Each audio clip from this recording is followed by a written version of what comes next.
Beleza, pessoal? Meu nome é Felipe, vou trabalhar com vocês na disciplina de espanhol, tá certo? E quem vai trabalhar aqui basicamente vai ser espanhol mais voltado para o Enem, para o SSA, 1, 2 e 3, né? As fases, entre outros vestibulares, tá bom? Espanhol mais, de forma um pouco mais didática, para a gente aplicar isso aí nesses questionamentos e nessas provas que a vida nos propõe a fazer, tá? Então a gente vai trabalhar de forma bem dinâmica, vai trabalhar a questão tanto da parte gramatical, idioma, tá certo? Parte de vocabulário e as questões, tá certo? A gente vai fazer a união desses três. Esse vídeo inicial a gente vai trabalhar tudo junto, tá? Mas os demais a gente vai trabalhar de forma mais organizada, de forma mais separada, tá? Então espero vocês e a gente vai seguir logo mais adiante. Valeu? Vamos lá, acompanha aí. Bora! Hora do show!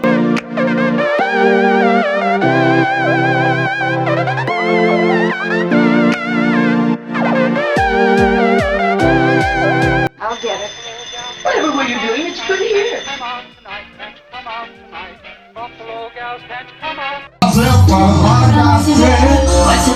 Simbora sim, a live do Pisei Apaixonado. É aqui, ó. Simbora. Bom, já simbora, meu parceiro. Vem aqui, vem. Eu jogo rápido, eu jogo. Tô sequência de bola, toma sequência de bola. Eu jogo rápido, eu jogo. Canta comigo assim. Canta comigo, vai. Canta comigo, bom. O fogo tá aí, vai. Simbora. Vamos cantar comigo, bora. Olha. Aí, Alcine Cascudo. Não! Aqui é o Patrick! Então, na primeira parte desse vídeo aqui, envolvendo a questão gramatical, a gente vai ver a noção que envolve os artigos, tá certo? Então, dentro do espanhol também existe artigo, tal como o português. Por isso que a gente vai fazer um Enem da vida, algum vestibular que a gente vê a opção inglês e espanhol. Eu não sei nada de inglês. Espanhol eu não sei. O espanhol é parecido com o português. Aí eu vou lá e escolho espanhol, é porque tem essas particularidades aqui. Tá certo? São coisas bem semelhantes, coisas que praticamente se repetem, tá? Mas claro que eu tenho que tomar cuidado, porque nem tudo, porque se tem um nome igual, a mesma função, faz a mesma coisa, que é escrito da mesma forma. É verdade. Essa primeira ideia que eu tenho, tirar da cabeça na hora que for analisar esse assunto, na hora que eu vou sempre analisar qualquer idioma, principalmente espanhol, para não ficar com aquela certeza demais, chegar lá e acabar errando por besteira. Então, ela é o seguinte aqui, ó. Primeira classe que a gente vai trabalhar é a questão dos artigos, tá? O que seriam esses artigos? Pessoal, os artigos aqui, ó. Vamos lá, vamos anotar aqui direitinho. Isso daqui é basicamente o artigo em português, tá? É a mesma função, são as mesmas palavras. Então, que cuidados eu devo ter em relação a essa parte que envolve o artigo? Beleza, vai desempenhar a mesma função em português? Vai desempenhar a mesma função. Ainda bem. Ah, e vai vir acompanhando o substantivo? Vai vir acompanhando o substantivo com qualquer outra classe de palavra, passando a definição, tá certo? O que é que eu devo ter atenção em relação ao substantivo ou em relação ao artigo, qualquer outra palavra? É que elas, quando eu vou traduzir, às vezes o significado ou a expressão muda de gênero, tá certo? Por exemplo, posso pegar uma palavra em espanhol que é masculina, tipo cararre, e quando traduzir para português, é uma palavra feminina, garagem, tá certo? Então, tudo isso aí muda. E como é uma palavra, uma classe de palavras que me ajuda a identificar se aquela palavra é masculina ou se ela é feminina, certo? Eu não tenho um amplo domínio de vocabulário, eu não tenho um dicionário na cabeça, não posso abrir meu celular lá e pesquisar a resposta para aquilo dali ou o significado daquela expressão. Então, o que é que eu devo fazer nessas situações? Eu travo e não sei o significado daquela palavra. É observar os elementos que estão relacionados, estão de forma relacionada a ela. Tá certo? Se eu tenho expressão masculina, possivelmente aquela palavra é uma palavra masculina. Mas lembrem sempre, que eu não falei para vocês, botem aqueles casos. A palavra que é em espanhol que é masculina, em português ela ser feminina. E vice-versa, tá? Então a primeira ideia que eu tenho é isso aqui. Se eu não sei o significado, deixa eu olhar as palavras que estão relacionadas, tá?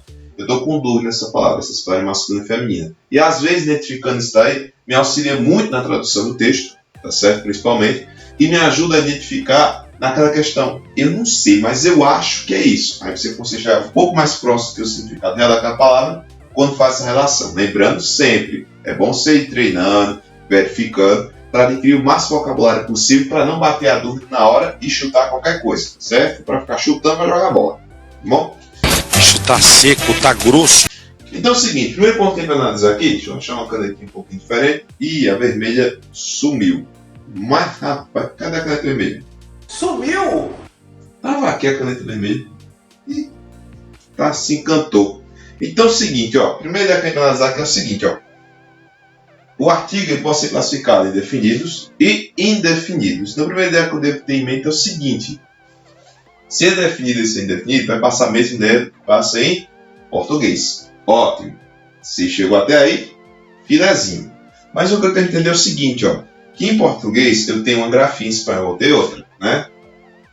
Entender um pouco mais fácil a ideia. Então, em espanhol, os definidos são os seguintes. El, la, los e las. Em português, isso é o quê? Vamos lá. Ó. Isso aqui é o, a, os, as. Certo? Eu vi uma situação porque não coube isso daí era um pronome, coisa que a gente vai mais na frente, certo? Não se preocupe, não esquenta a cabeça ainda não, tá? Indefinidos, você vai ter lá una, unos e unas. Vamos lá, mesma noção que você tem em português. Vai ser una, uma, unos, uns, unas, umas. Beleza? Peguei essa noção aí, filé, né? Vamos seguindo. O que é que eu devo tomar cuidado em relação a isso daqui? Certo? Então, artigo, assunto espanhol é isso aí, basicamente só isso. Tá? Eu só queria saber a questão das regras e como colocar o artigo, em que caso o artigo pode ser utilizado, em que caso não pode ser utilizado. Pronto, aí se você fazer uma questão dentro da faculdade de espanhol, para você querer ser um professor ali da parte de espanhol, coisa desse tipo, talvez apareça, tá certo? Mas no caso aqui, isso nos basta. Eu saber o significado, tá certo? Tradução do que é cada um, e entender que se relaciona a alguma coisa. E essa relação que é muito importante eu ter em mente, porque vai me ajudar muito mais a compreender o texto. Tá certo? Tem gente que se embanana nisso aí, pensa que são coisas totalmente. Isso aqui é uma coisa tal, uma coisa ali. E chega lá na frente, bambeira, tá? Então, o que é que eu devo tomar cuidado aqui, ó? A expressão em português, o uso em espanhol. Gente, em português, tem uma coisa chamada que a gente pega uma palavra, com outra a gente une e dá origem a outra palavra, tá certo? Por exemplo, a expressão no, em português, tipo, o livro está no armário, tá certo? Esse no que eu tenho aí. Ele surge da junção da preposição em mais o artigo o. Aí surge isso daí, certo?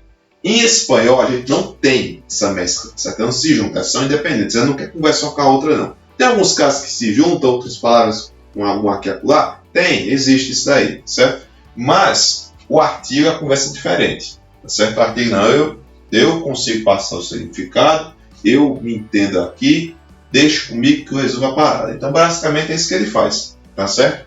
Então, você vai ter aqui, ó, em espanhol, a mesma noção, ó, em, tá certo? Só uma dica para já facilitando a compreensão mais para frente. Em espanhol não tem palavras terminadas por M de Maria, tá certo? São todas terminadas com N. Eita, bateu uma dúvida aqui, essa palavra aqui se é terminada com M ou com N. Se terminou com N, aquela expressão, normalmente a palavra, quando for traduzida para o português, vai ser uma palavra que termina por M de Maria, tá certo? Tem umas dicasinhas aí em relação ao vocabulário, mas vamos lá, ó. Em, tá certo? Esse O, que em português é o O, em espanhol é ele. Certo? Quando isso aqui estiver passando a noção, significado de novo, ele fica do mesmo jeito, ó, fica em ele. Certo? Fica assim, próximo do outro. Mas quando eu traduzir, eu traduzo para no. Tá bom? Por quê? Se você topar com essa palavra aqui, com essa expressão no, dentro de um texto em espanhol, não está dizendo no lugar. Certo? Não está passando ideia do lugar aqui, não. A ideia que está se passando aqui é de negação. Isso equivale à expressão não. Beleza? Então, isso aqui foi o tópico de artigo. Espero que tenha entendido. A gente vai analisar agora um pouquinho de vocabulário. Depois eu partir para as questões para a gente ver o que é que a gente pode utilizar do que a gente viu hoje dentro desse questionário. Beleza? 2 horas depois. Belezinha? Chegamos à nossa resolução de questão, tá? Então, vamos fazer o seguinte aqui, ó. Primeira coisa que a gente vai entender quando for topar com questões em espanhol, tá certo? Se você tiver um texto muito extenso, tá bom? É recomendado que você leia o texto, vá anotando do lado algumas palavras, expressões, coisas que você achou marcante do texto, tente resumir do seu jeito, tá certo? Vá tentar traduzir linha por linha, não, senão você vai perder muito tempo em relação a isso, tá? E depois resolva a questão, se for muito extenso. Caso não, recomendo-se que você veja o enunciado, tá bom? O que é que está sendo pedido para você, se possível, analisar já as alternativas, para depois você partir para o texto com uma visão um pouco mais focada naquilo que vai ser perguntado, tá certo? Porque Não me diga! Porque às vezes as questões vêm muito relacionadas ao começo do texto, a uma parte específica, a uma palavra específica dentro dele, tá bom? Isso quando é texto. Quando é imagem, outras coisas, a gente tem várias formas de trabalhar essa interpretação, mas vai depender de cada um. Se você tem a prática de ler o texto todo, depois você responder as questões, ou se faz esse processo que eu falei, você escolhe o que você achar que se dá melhor na hora que vai responder cada uma dessas questões, tá certo? Então, o primeiro tópico que a gente vai trabalhar aqui vai ser a questão só, né? Porque inaugurando, né, o processo aqui, vai ser essa questão aqui que está aqui no quadro. Só coloquei para vocês aqui as alternativas, tá? A gente vai ver ali em tela, no geral, o texto, para poder partir e analisar de maneira mais minuciosa que está sendo perguntado ali, tá bom? Onde é que está essa questão para a gente responder? Você vai olhar na descrição aí embaixo, tá certo? Vai estar falando para você um PDF ou vai estar a questão propriamente dita, tá certo? Primeiro dica para vocês, responda antes de ver a resolução da questão, né? Vamos dar de João sem braço e já querer ver a resposta e dizer, eu sou demais, eu respondi aqui sem precisar ver a aula. Não é? Vamos responder e depois vamos conferir se você conseguiu entender um pouco do que é espanhol. É um texto simples, tranquilo, tá? Eu peço que tenha atenção a palavras que você não sabe o significado de forma alguma, você grife, tá certo? Depois pesquise o significado dela, agrega seu vocabulário, tá bom? Então, vamos lá, vamos para a tela, vamos observar o texto aí que vai ser Não consegue, né? E vai servir para resolver essa questão aqui, beleza? Então, ó, vamos analisar antes do texto o que é que se pede. Diz assim, ó, de acordo com o texto, tá bom? Se tiver, pega o texto para a questão embaixo, leia, tá certo? Então, como fazendo aqui. De acordo com o texto, muitas pessoas que vivem nos Estados Unidos, então a primeira dica é o seguinte, ele quer saber de acordo com o texto, não o que você pensa não, viu, cara pálida? Ele quer saber de você o que é que o texto diz. De acordo com o bendito do texto. Não é com a suposição de imaginar ou coisa do tipo. É o que o texto está falando. Tá bom? De acordo com o texto, muitas pessoas que vivem nos Estados Unidos, tenham sempre atenção em uma coisa, tá? Se não tiver nenhuma pontuação aqui, no enunciado da questão, 2 pontos, coisa do tipo, você lê complementando o enunciado com uma das alternativas. Certo? Então vai estar dizendo a letra A, estão seguros de que o povo Cherokee tinha uma monarquia hereditária. A letra B, descende outras tribos norte-americanas, mas acreditam ser Cherokees. Letra C, renegam o fato de serem descendentes de uma princesa do povo Cherokees. Letra D, alegam ser descendentes de uma princesa indígena da tribo Cherokee. Você vê que tem semelhança entre algumas, tem algumas coisas que são mencionadas ali que são bem específicas, tá certo? Mas ele quer saber que, de acordo com o texto, muitas pessoas que vivem nos Estados Unidos, vamos ver o que é que as pessoas pensam, tá? As que vivem nos Estados Unidos. Vamos lá, vamos ver o texto em tela? Beleza, estamos aqui com o nosso texto, tá certo? Então o texto vai estar dizendo para você o seguinte, ó. Existem nos Estados Unidos um número desproporcionado de pessoas de origem europeia que asseguram que entre seus ancestrais contam com uma princesa Cherokee. Olha aí, existe nos Estados Unidos um número desproporcional de pessoas, um grande número, vamos trazer um português mais próximo, tá? Pessoal, ele está fugindo do que é a lógica, a tradução, quer seguir o pé da letra, certo? Mas você pode fazer essas adaptações, mas claro que tomando cuidado para não extrapolar e nem também diminuir demais o significado que se tem ali, mas trazendo de uma forma lógica para o contexto geral do que a gente pensa que é o significado daquela palavra, tá bom? Mas nesse caso aqui se encaixa legalzinho no que ela quer dizer. Então, existe nos Estados Unidos um número desproporcionado de pessoas de origem europeia que asseguram que entre seus ancestrais contam com a princesa Cherokee. Então, eles dizem que dentro da sua linhagem tem a princesa Cherokee, tá? Suele ser sua bisabuela, uma tatarabuela, podem ser uma bisavó ou uma tataravó, alguém suficiente longe como para ser conhecido, tá certo? Pode ser alguém muito longe, mas com parecer parecido com esse daqui, tá certo? Por mais que seja longe, mas tem alguma coisa daqui, tá certo? A minha tataravó que era parente dessa princesa, tá certo? Suspeitadamente, sempre é Cherokee, tá certo? Mesmo sendo distante, suspeitadamente Cherokee. E não nenhuma das outras tribos que lá existem. Então, esse pessoal alega que tem a descendência dessa princesa mesmo que seja de um parente muito distante, mas de maneira bem suspeita, é sempre de uma única tribo, que é dessa tribo Cherokee. Mas tudo é uma fantasia. Os Cherokees não tinham príncipes e nem princesas, e a maioria dos norte-americanos que descenderam de imigrantes chegados ao país depois da redução de índios em reservas não provém deles, tá certo? Então, boa parte dos americanos que são de outros povos que ali chegaram são desses outros povos e dificilmente são desse tribo aqui, da tribo Cherokee, tá? Como ele falou aqui no texto, que não tem nem essa ideia de príncipe nem princesa, aqui eles colocaram, tá? Que tinha, mas não tinha na realidade. O mito da princesa Cherokee é interessante porque revela um valor de troca de identidade. Até certo ponto, até 150 anos, nenhum europeu havia querido ter uma gota de sangue indígena. Porém, quando os índios foram completamente derrotados, essa identidade teve um clamor de romantismo, como algo belo, algo bonito, né? E se fez, de repente, desejável, tá certo? Algo que é desejável, que eles pensavam, não, queremos ter o sangue de índio, mas depois que os índios foram extintos, vieram aquele romantismo, aquele saudosismo, nossa, que coisa bela, índios, eu tenho descendência indígena, tá certo? Foi isso que acabou acontecendo aqui no final. Foi a mudança que aconteceu.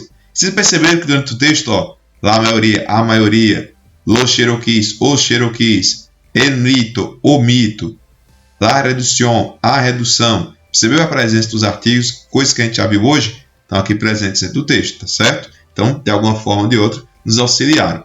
Então, beleza. Ele pergunta para a gente qual a informação a respeito desse texto, mas o que nos auxilia a responder está muito aqui no começo. Diz assim: existe nos Estados Unidos um número desproporcional de pessoas de origem europeia que asseguram que entre seus ancestrais contam com uma princesa Cherokee.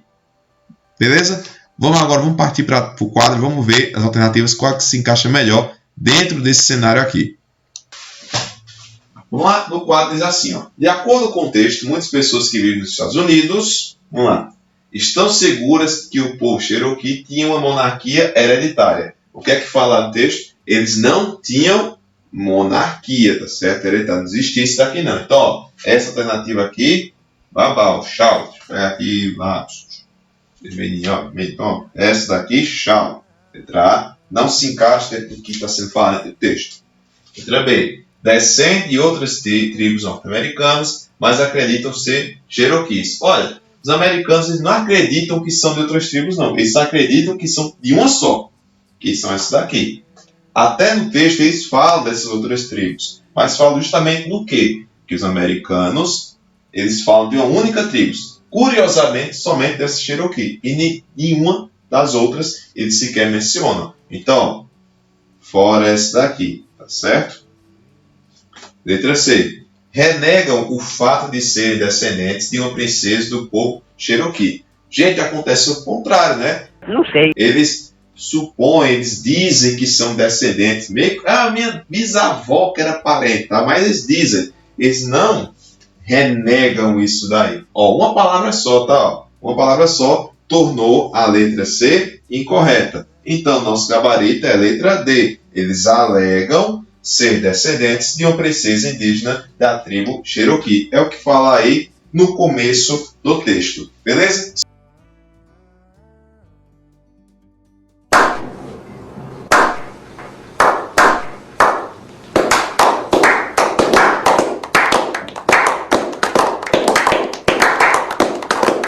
Espero que tenham entendido e compreendido essa questão. A gente se vê no próximo vídeo. Claro, trabalhando de maneira mais específica, tanto a parte do conteúdo quanto a parte das questões. Então não perca o próximo vídeo, a gente se vê lá. Beleza? Valeu, até mais. Hasta luego, né? Enfim.